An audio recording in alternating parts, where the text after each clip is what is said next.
I want to give you some worked out examples for determining entropy production rate for very commonly found steady state, steady flow processes that we find in our everyday lives. For example, turbines, pumps, compressors, nozzles, lots of different categories of equipment that's operating in a steady state, steady flow manner.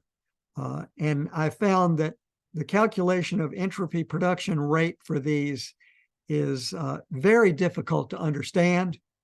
It was difficult for me to get comfortable and familiar with how to do this. So I want to give you some specific examples, hopefully to get you going in your calculations, get better at solving your homework problems.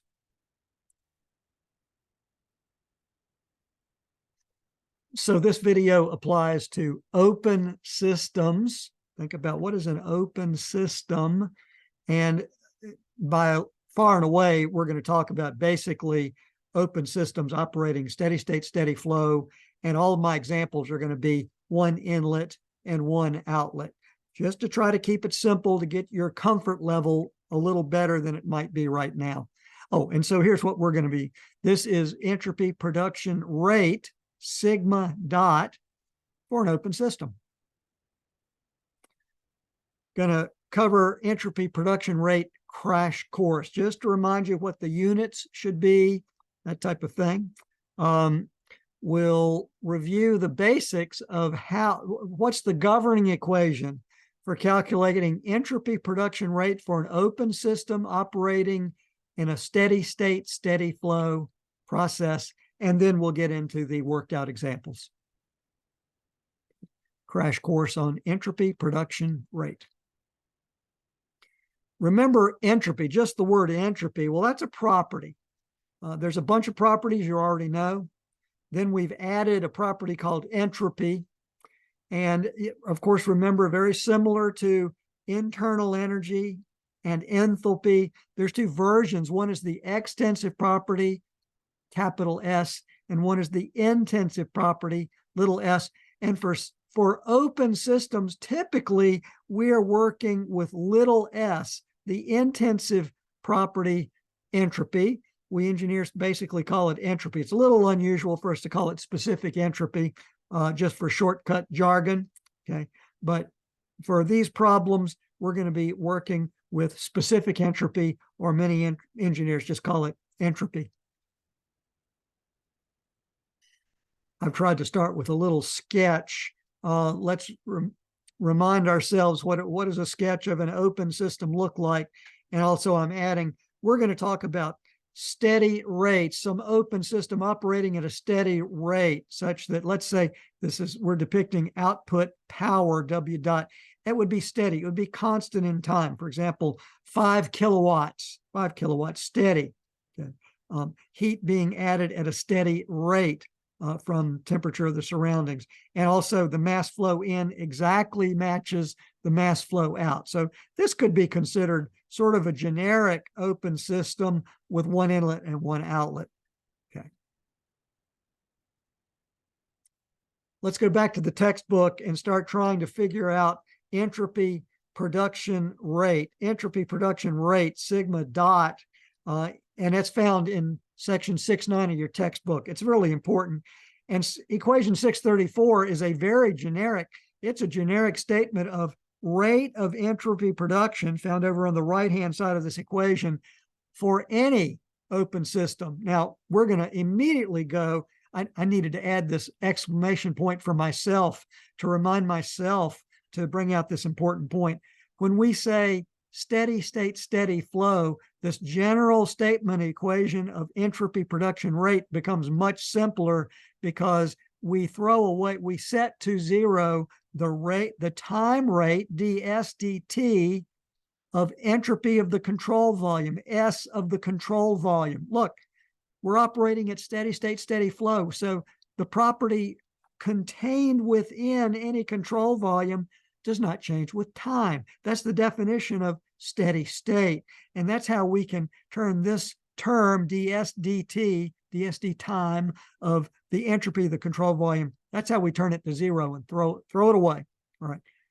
This really simplifies our approach for calculating entropy production rate for an open system. It equals negative sum of Q dot over T sub Q dot J over T sub J. That is the integral of heat rate at which heat is added into the control surface divided by the temperature at which it is added. Okay, so that's the summation, very similar to an integral, right? So there's going to be, depending on what's going on with your sketch, that term's got to be included. Okay, plus, okay, so where are we at? Entropy production rate. We just talked about this. This is one of the entropy transfer rates. Another one is plus M dot leaving, S leaving, the sum of them. For one inlet and one outlet, it's just one of them. For multi-outlets, it would be multiple. But M dot leaving, S leaving, the product of those. M dot leaving, exiting, S leaving. Minus the sum of the mass flows coming in to the open system times the specific entropy coming in, M dot in, S in. For one inlet, one outlet, that's just one term. Okay, you think you got it? Okay, so recognize we start with equation 634. We say we've got steady state, steady flow. All right, so we lost a term, and so we've come up with a entropy production rate equals entropy transfer rate terms, a bunch of them. You got to know that. Okay, we're moving towards something that's actionable for engineering problem solving. All right, this is just a repeat of what I just said, okay, in the previous slide. Now, statement of the second law. When sigma dot is greater than zero, when you evaluate all these numbers and get a numerical number for the right-hand side, if it's greater than zero, the proposed process is possible and it's irreversible. When sigma dot exactly equals zero, when all these terms added up equal zero, then that tells you that the process is both possible and reversible. Now, it's not a Carnot cycle because this is not a system operating in a cycle. It is simply an open system. So be aware of that. Okay, that's all I'll say about that. This is not a cycle. This is an open system operating in a process, 1 to 2. All right. I got off track a little bit. When sigma dot is less than zero, when you add up all these numbers and they're less than zero, it says whoever's proposing this to you is proposing something that is impossible to achieve. That is extraordinarily powerful for engineers, practicing engineers. That type of analysis, extraordinarily powerful. That's why it's important that you get comfortable with making these computations. Okay, so we're going to evaluate this. Now, let's see. I've jumped now. Let's jump to another level of simplicity. Let's forget all these sums and the sums and all that kind of stuff. Let's say we've got an open system with one inlet and one outlet. It's operating steady state, steady flow. And there's only one heat transfer term involved, in this case, Q dot in, and we know the temperature at which the heat is transferred into from. Okay, there's only one heat transfer term to include, so this really gets simplified to minus, don't forget that minus sign, that pesky minus sign, Q dot in divided by T surroundings. Easy. Next term, M dot E S E. Well, we're going to pull M dot out of both of these terms because we've got one inlet and one outlet. So we're just going to say M dot times S leaving, S2, minus S entering, S1. Simple as that. So for our open system, steady state, steady flow, one inlet, one outlet, we have a fairly simple governing equation where we can calculate the entropy production rate. And then we can compare that to, is it positive? Is it zero? Or is it negative? And then we can make all kind of good engineering conclusions from that.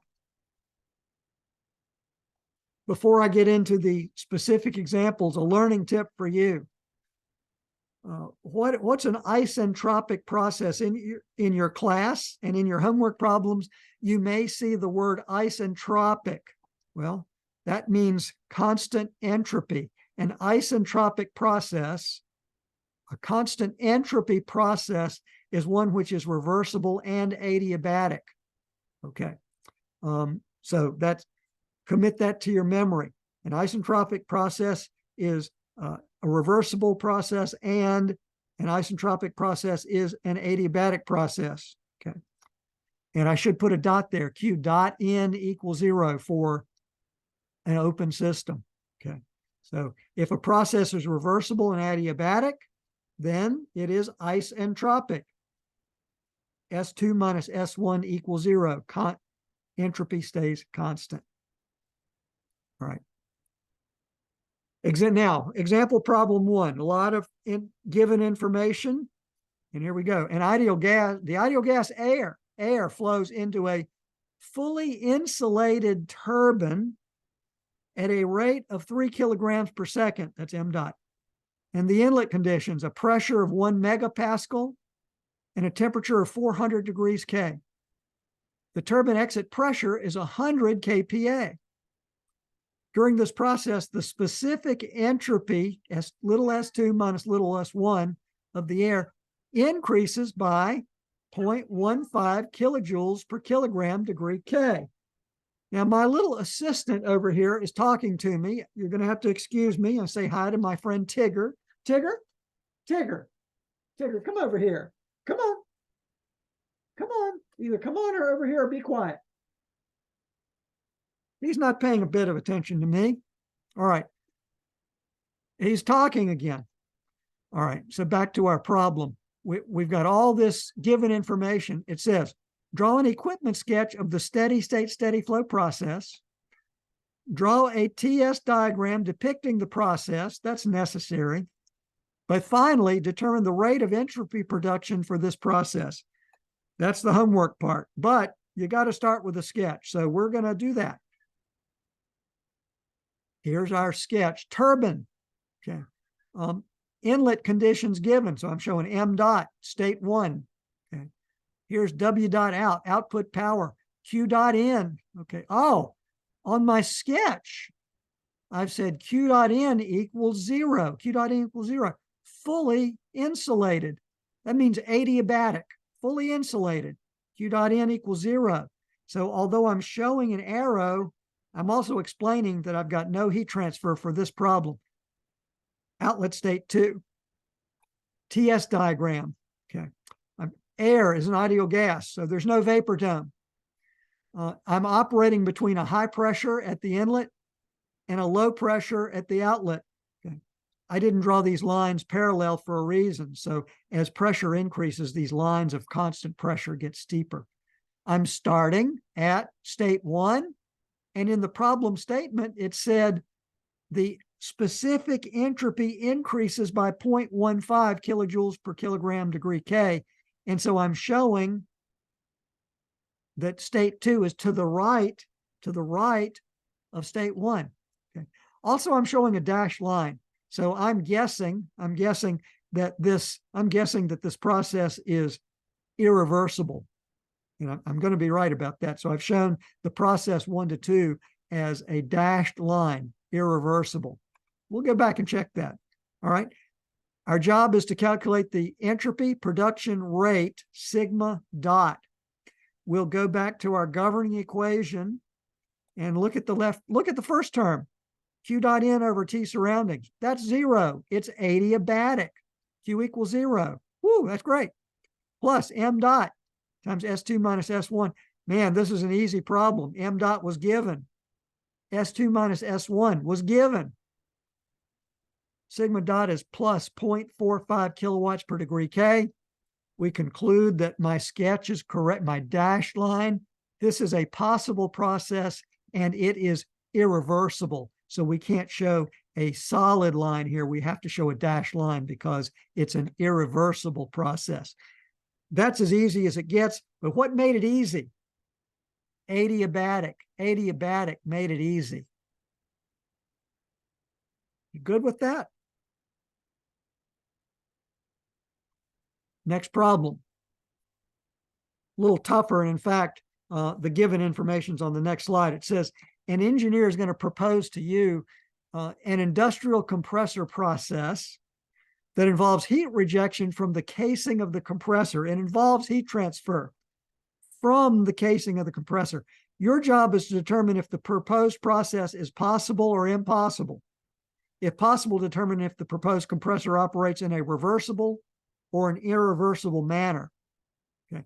And so before the given information is given, let's see what might this look like? What might this proposed process look like? It might look something like this. So here is a centrifugal compressor driven by an electric motor. Here's the compressor. Here's an electric motor driving the compressor. W dot out is negative. Here's room air going into the eye of the compressor. Okay. The eye of the compressor impeller spins around at very high speed and compresses the air. And here's the outlet. And we would say the compressed air is going to some industrial process where we need compressed air. And on the photograph, I'm showing heat being rejected from the casing of the compressor, but I am showing Q dot N is less than 0. It's a negative number.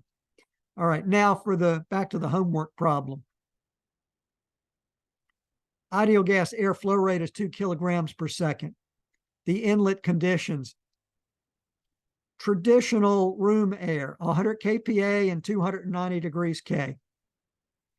The outlet pressure is high pressure, 1300 kPa, 1.3 megapascals. Okay. Heat is rejected from the compressor housing that you just saw, rejected at a rate of 40 kilowatts to the surroundings that are at 300 degrees K, a heat sink at 300 K. All right. During the process, the specific entropy of the air decreases by a known amount, a given amount for this problem. It decreases by 0.02 kilojoules per kilogram degree K. So that's given. So here's what we're going to do. We're going to draw an equipment sketch of the process, of the compressor. We're going to draw a TS diagram depicting the process. Then we're going to use our governing equation to determine the rate of entropy production for the process, and we're going to evaluate it. What is the entropy production rate? Is it positive? Is it 0? Is it negative? And then we'll make conclusions from there. Okay, so here's our sketch of our compressor. Inlet state 1, I'm showing M dot going in at 1. Outlet state 2. I'm showing W dot out less than 0, so I am showing an arrow going in. I'm showing Q dot going in from a blue, from a low temperature, 300. But do be aware that I'm showing Q dot N is negative 40 kilowatts. That's my way of showing that heat is rejected from the casing of the compressor. Now let's look at the TS diagram. Okay, TS, we're going to start at a low pressure, P1. In the given information, it said that S2 was less than T1. Well, I'm going to go ahead and put that dot to the left of T1, because that's what it says in the problem.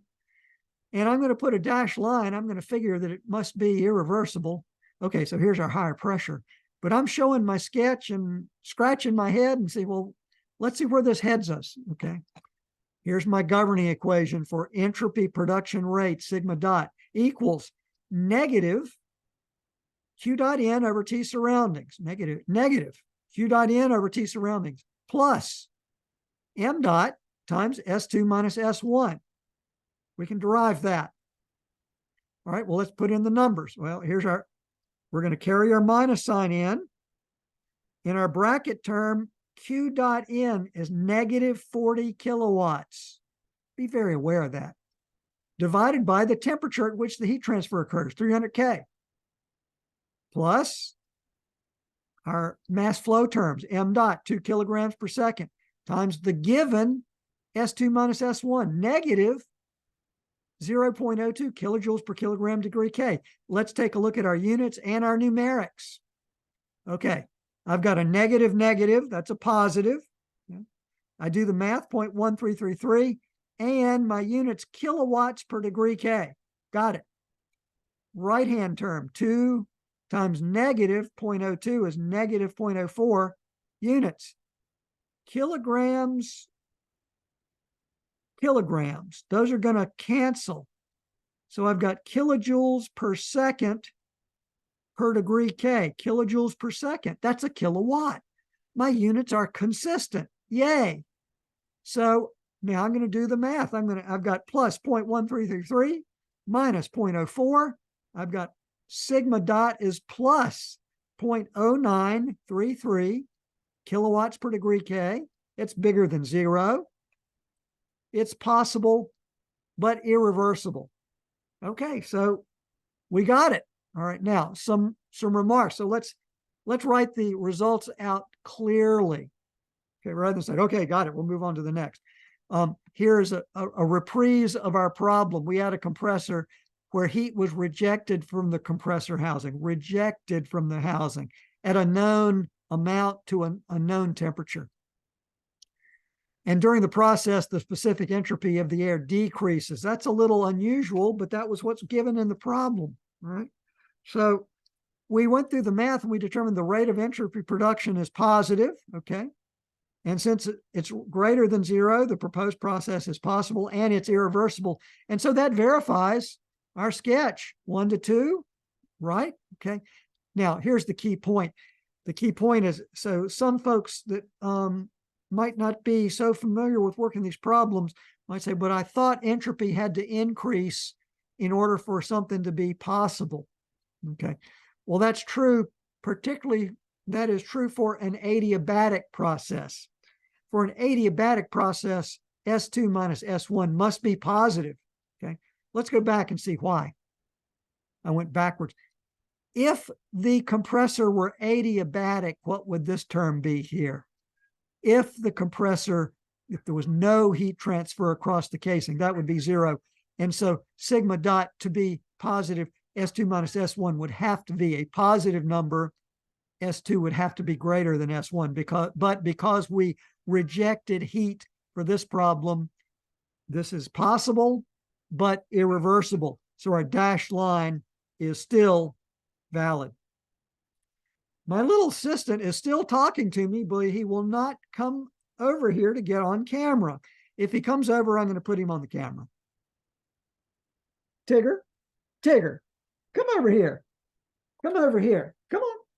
No, he won't come. All right. Example problem 4. Ideal gas air.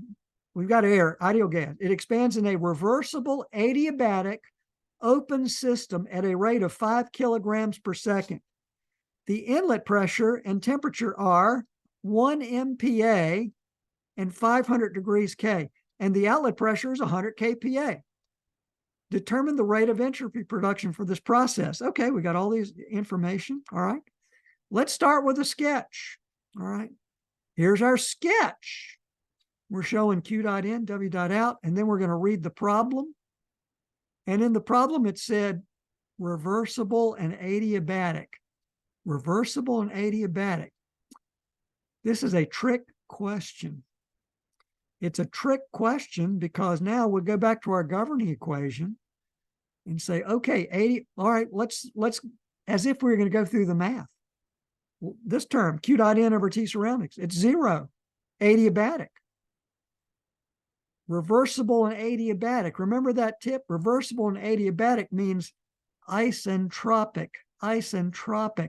That means that S2 equals S1, constant entropy. Okay. Since S2 equals S1, we've got sigma dot equals 0. There's our answer. Whew. So there it is. Sigma dot is 0. Lots of information given in the problem. Let's go back. All kind of information given by the instructor, engineer in the problem, but the words reversible and adiabatic were a gift within the problem statement. So I want you to be very aware of that. in a quiz or a test situation, when you read reversible and adiabatic, that's a gift that says constant entropy. S2 equals S1. All right. And sigma dot equals 0. Lots of given information, no computations needed. All right. So there's the worked out examples. So think about what features characterize entropy production, not entropy change, but entropy production rate. And so in your the answer there is there's a heat transfer term and there's an M dot related, M dot S2 minus S1 term. There's multiple terms associated with entropy production rate. That's the big takeaway from this video. Okay. What features characterize entropy production rate for an adiabatic open system process? Well, that's a little bit of a gift, okay, because adiabatic means no heat transfer. Got a little more of a gift. What does adiabatic and reversible mean? The combination of those two words says isentropic, constant entropy. That's an important recap. Okay, I hope those examples have helped you prepare for a quiz or a test, or even prepare for doing homework problems that can seem daunting for you. So I hope that's helped, and don't hesitate to reach out even if you need a little more guidance than that.